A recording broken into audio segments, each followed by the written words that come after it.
کراچی کی ایک عدالت نے جمعے کو 86 ملین روپے کے کرپٹو کرنسی اسکینڈل سے متعلق کیس میں ٹیلی ویژن اور سوشل میڈیا کی نامور شخصیت وقار زکا کے ناقابل ضمانت وارنٹ گرفتاری جاری کر دی ہے۔ یاد رہے کہ اس سال کے شروع میں فیڈرل انویسٹیگیشن ایجنسی FIA نے وقار زکا کو ان کے بینک اکاؤنٹ سے مبینہ طور پر ورچوئل کرنسی سے متعلق لین دین کی تحقیقات کے سلسلے میں پوچھ گچھ کی تھی۔ جمعرات کو جب یہ معاملہ جوڈیشل مجسٹریٹ نے اٹھایا تو سابق ٹی وی میزبان عدالت میں حاضر ہونے سے قاصر رہے، جس کے بعد معزز جج نے ہدایت جاری کی کہ وقار زکا کے ناقابل ضمانت وارنٹ گرفتاری کا اجرا کیا جائے، جو کہ مبینہ طور پر اس کیس میں مفرور ہیں۔ عدالت نے کہا کہ وقار زکا کو گرفتار کر کے عدالت میں پیش کیا جائے اور سماعت 5 جنوری 2023 تک ملتوی کر دی۔ اب ہم جاننے کی کوشش کرتے ہیں کہ آخر وقار زکا کا جرم کیا ہے جس کی بنیاد پر ان کے خلاف تحقیقات کا آغاز کیا گیا ہے۔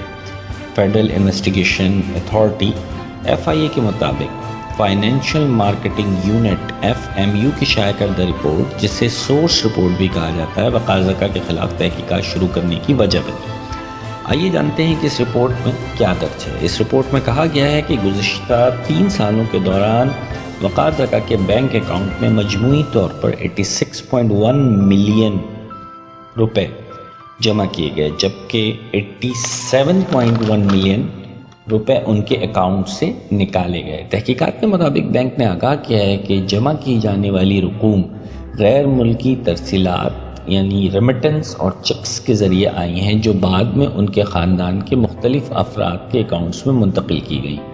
رپورٹ کے مطابق وقار زکا نے سوشل میڈیا کو خیراتی یا چیریٹی مقاصد کے لیے بھی استعمال کیا اور انٹینشن کراؤڈ فنڈنگ کے لیے استعمال کیا اور 6.8 ملین روپیز اکٹھے کیے، اور یہ رقم پے آرڈر اور انٹر بینک فنڈ ٹرانسفر کے ذریعے نکالی گئی۔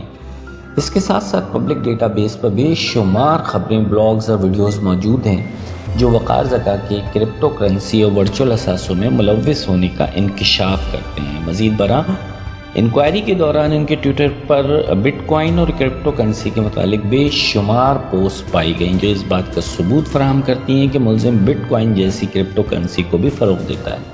ایجنسی کے مطابق رپورٹ کا تفصیلی جائزہ لینے کے بعد وقار زکا کے بینک ریکارڈ اور ثبوتوں کی جانچ پڑتال کی گئی، اور یہ بات صحیح ثابت ہوئی کہ ملزم نے بینک قواعد و ضوابط اور ملک کے مقررہ قانون کی خلاف ورزی کرتے ہوئے دھوکہ دہی اور بے ایمانی کا ارتکاب کیا ہے۔ ورچوئل اثاثہ جات، crypto currency trading, fund transfer اور منافع پیدا کرنے کے لیے ورچوئل اثاثوں کے استعمال کرنے میں سہولت فراہم کر کے جرم کا ارتکاب کیا ہے۔ مزید برآں جب انکوائری شروع ہوئی اور ملزم کو طلب کیا گیا تو اس نے عوام کو ریاست کے خلاف اکسایا، سوشل میڈیا کے ذریعے اداروں کے خلاف ناقابل اعتراض مواد، ریمارک شائع کیے اور جھوٹا پروپیگنڈا شروع کر دیا۔ ساتھ ہی ساتھ سرکاری افسران کو بھی دھمکیاں دینی شروع کر دی۔ یہ تمام اقدام غیر قانونی سرگرمی کے زمرے میں آتا ہے اور وقار زکا کے خلاف کی گئی چارج شیٹ میں موجود ہے، یا یوں کہہ لیجئے کہ یہ تمام الزامات اس مقدمے کی بنیاد ہیں۔